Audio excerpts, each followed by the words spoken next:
pour l'exercice 6 de la série dynamique ou bien la série 5. Donc on a deux corps A et B sous l'effet d'une force temporelle ou bien en fonction de temps F de t. Donc un corps A de masse de 2 kg repose sur un corps B de masse de 3 kg. L'ensemble repose sur une table horizontale. On admettra que les dimensions de la table et du corps B sont telles que A ne puisse pas quitter le dessus de B et B le dessus de la table. Donc on va considérer une table très large, très longue, et un corps B a une surface plus grande que la surface de A qui va permettre au A de déplacer sur B sans le quitter. Donc dans un intervalle de temps entre 0 et 80 secondes. Donc une force horizontale et de direction fixe varie suivant la loi F de t égale alpha t. Donc c'est une formule de droite, donc il y a un coefficient alpha égale à 0,5 et appliqué à B. Donc on définit des différentes caractéristiques des surfaces. Donc le contact B avec la table est caractérisé par des coefficients de frottement μs égale μd égale 0,5. Par contre, le contact entre A et B est parfaitement lisse, donc il y a un glissement. Dans ce cas, les réactions sont normales à la surface ou bien verticales. Donc la première question, c'est de déterminer l'instant t0 de la rupture de l'équilibre ou bien l'instant où le système se met en mouvement. Donc la première des choses, donc je vais considérer que le A et le B forment un seul système de masse qui est la somme de la masse de A et la masse de B pour avoir une rupture de l'équilibre. Donc exo 5, 6. Donc je vais dessiner. Donc j'ai un sol qui est défini par un coefficient μs. Pourquoi? Je cherche la limite de la rupture. Un corps comme ça, qui est tout simplement MA plus MB. Et bien sûr, une force qui s'applique dans cette direction, c'est la force Ft. Donc, qu'est-ce que je cherche? Je cherche la limite de la rupture ou bien le cas où Ft va vaincre les forces de frottement. Donc, on va essayer de dessiner les différentes forces qui existent ici. Donc, la première force, c'est le poids des deux masses. Donc, je vais l'appeler PAB. Tout simplement, c'est MA plus MB multiplié fois G. J'ai la force Ft et j'ai avec ça le vecteur de la force de contact C0 ou bien la force de contact statique. Donc par définition je peux la décomposer en deux. Donc c'est 0x et c'est 0y. Donc à la suite, qu'est-ce que je vais faire? Je vais tout simplement, pour chercher la rupture ou bien l'instant t0 de rupture, donc tout simplement je vais utiliser la relation fondamentale de la dynamique qui est la somme des forces extérieures égale à la masse fois l'accélération avec un cas statique, donc A égale au vecteur nul ou bien statique. Donc je peux projeter les différentes forces par rapport aux deux directions. Donc je vais considérer que cette direction c'est la direction des Y et cette direction c'est la direction des X.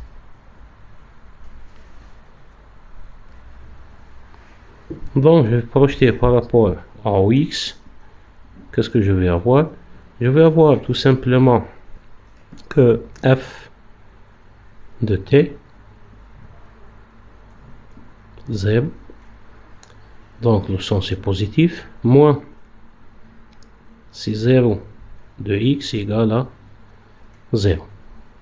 Par rapport à O, Y, donc j'ai juste le poids qui est P de AB avec un signe moins, il est vers le bas, plus la réaction, plus C, O, Y ou bien C0, Y égale à 0. Et ça va donner que C0, Y égale tout simplement à MA plus MB fois G. Avec la condition sur Cx, par définition, on peut ajouter que C0x tout simplement, c'est le coefficient de frottement fois la réaction, donc c'est 0y. Donc l'équation va devenir F de T0 égale tout simplement mu S fois C0y qui est la masse de A plus la masse de B, tout ça multiplié par G. Donc on va faire l'application numérique. Donc on peut écrire que alpha égale 0,5, donc c'est T0 sur 2 égale à 0,5 multiplié fois la masse de corps A, elle est donnée donc 2, B 3 fois 10. Donc une multiplication de 2 par 0,5 ça va donner 1. Donc T0 égale tout simplement 10 fois 2 plus 3 égale à 50 secondes. Donc à T égale 50 secondes, je vais avoir une rupture de l'équilibre. Donc ça c'est la première question. Donc pour la deuxième question, il demande de dessiner qualitativement les forces appliquées à l'instant T1 égale à 30 secondes. Deuxièmement, T1 égale à 30 secondes. Ça va donner que T1 il est inférieur à T0. Dans ce cas, le système est à l'équilibre. Dans ce cas, qu'est-ce qu'on va faire? Que l'accélération est égale à 0. Donc on a dessiné déjà le schéma global. Maintenant c'est le temps pour le dessiner en fonction de A et en fonction de B. Donc si je vais prendre un schéma complet, qu'est-ce que je vais avoir? Donc un plan qui possède un frottement, un corps A, un corps B qui est en bas, donc comme ça, et un corps A en haut. Donc maintenant, qu'est-ce qu'on a dit concernant le frottement ici? Donc il s'agit de surface 10. Donc il y a un poids de A qui s'applique ici et une même quantité mais orientée vers le haut qui est la réaction. Donc on peut isoler le système. Donc je vais dessiner pour le corps A. Donc je vais dessiner la chose suivante. Donc ça c'est le A. Donc j'ai une force qui est le poids de A, tout simplement c'est MA fois G, et j'ai le contact ou bien la réaction qui est orientée vers le haut, donc c'est CA 0. Donc pour le corps B, donc voici le sol. Donc mu S, j'ai le corps B. Donc la première des choses, j'ai l'effet de cette masse ou bien le poids tout simplement. Donc c'est P de A. Donc en bas, j'ai le poids de B. La réponse, si je vais isoler le système automatiquement, ça va être le C0. Donc il est dans ce sens. on a calculé les composants de C0. Donc j'ai le COY qui est la somme des masses fois G, et j'ai le COX c'est mu S fois cette quantité qui est le poids des deux masses.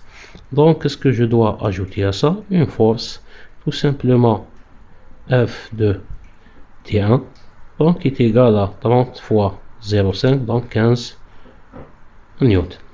Donc puis B, donc la masse B est égale à 3 kg, donc c'est 30 newtons. Le poids de A qui s'applique sur le B, donc c'est 20 newtons. Donc les composants de C 0, donc c'est 0x égale 0,5 fois le poids des deux, donc c'est 25 newtons, et le C 0 y égale tout simplement 50 newtons. Donc ça c'est pour différentes forces. Donc pour le système global, automatiquement il suffit de cacher les deux vecteurs ici. Pourquoi? Il s'agit des forces internes. Donc la troisième question, qu'est-ce qu'il demande? Donc dans la troisième question, il demande de déterminer et dessiner les forces qui s'appliquent au corps B à l'instant t égale à 60. Donc pour T2 égale à 60 secondes, ça va donner que F de T2 égale à 30 newtons, et ça va donner que T2 il est supérieur à T0, donc A elle est plus grande, ou bien elle est différente tout simplement de 0, donc un cas dynamique. Donc pour le cas dynamique, si je vais bien sûr dessiner, il ressemble au premier cas, sauf une petite différence au niveau de l'appellation. Donc de même façon, donc on peut schématiser tout simplement un plan rigueur. Donc il y a un coefficient de frottement dynamique mu D. Donc je peux simplifier ça et juste dessiner le corps B. Qu'est-ce que j'ai en application? J'ai le poids de B. Donc en bas, il y a une application de poids de A. Il y a la force F de T2. Donc qu'est-ce que j'ai avec ça? J'ai la force de contact, mais attention, pour ce cas, donc je vais l'appeler C. Il s'agit d'un cas dynamique. Donc il a donné que mu S égale mu D égale à combien? Égale à 0,5. Donc on va avoir presque les mêmes résultats précédents, sauf que il y a une petite différence, c'est l'existence de l'accélération. Donc de même façon, je vais appliquer la somme des forces extérieures qui s'appliquent égale à la masse fois l'accélération, mais attention à cette masse, tout simplement c'est MA plus MB, c'est la somme des deux. Pourquoi? Donc je vais considérer que le système forme une seule masse. Donc fois l'accélération. Donc par rapport à OX, qu'est-ce que je vais avoir? Je vais avoir que ce frottement ici qui est le CX, il est négatif. Donc F de T2 moins CX égale tout simplement MA plus MB fois A. Donc le sens de déplacement, c'est dans ce sens, donc il est positif. Donc par rapport à O, Y, de même façon, le poids de A, moins P de A, plus moins P de B, donc les deux sont négatifs, vers le bas, plus C de Y égale pas de mouvement par rapport à son valeur verticale, donc il est égal à 0. Donc on peut identifier à partir de ça que le CY égale tout simplement MA plus MB fois G, le poids. Donc si je vais remplacer en haut, donc j'ai le CX qui est égal à mu D fois CY. Ça va donner que que F de T2 moins mu D fois MA plus MB fois G égale MA plus MB fois A. Et à partir de ça, on peut tirer la valeur de A, et bien d'autre que A égale à F de T2 sur MA plus MB moins mu D fois G. Donc si je vais remplacer, F de T2 c'est 30 divisé par 2 plus 3 moins 0,5 fois 10. Donc c'est 30 divisé par 5, c'est 6. 6 moins 5, donc c'est 1 mètre par seconde carré. Donc ça c'est pour l'accélération. Donc si on va maintenant dessiner à une échelle donnée, donc elle a donné 1 cm, c'est 10 newtons. Donc on va commencer par les différentes forces. Donc PA égale à 2 fois 10, donc 20 newtons. Donc ça, il est équivalent à 2 cm. Pi B égale 3 fois 10 égale 30 newtons, équivalent 3 cm. F de T2 égale à 30 newtons, équivalent 3 cm.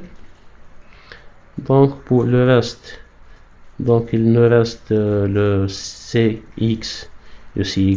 Donc le Cy égale la somme des masses fois la gravité, donc 50 newtons. Donc ça c'est 5 cm. Le Cx c'est 0,5 fois 50, donc c'est 25 newtons, donc c'est 2,5 cm. Maintenant vous pouvez dessiner les vecteurs en valeurs réelles. Comme ça on a terminé cet exercice.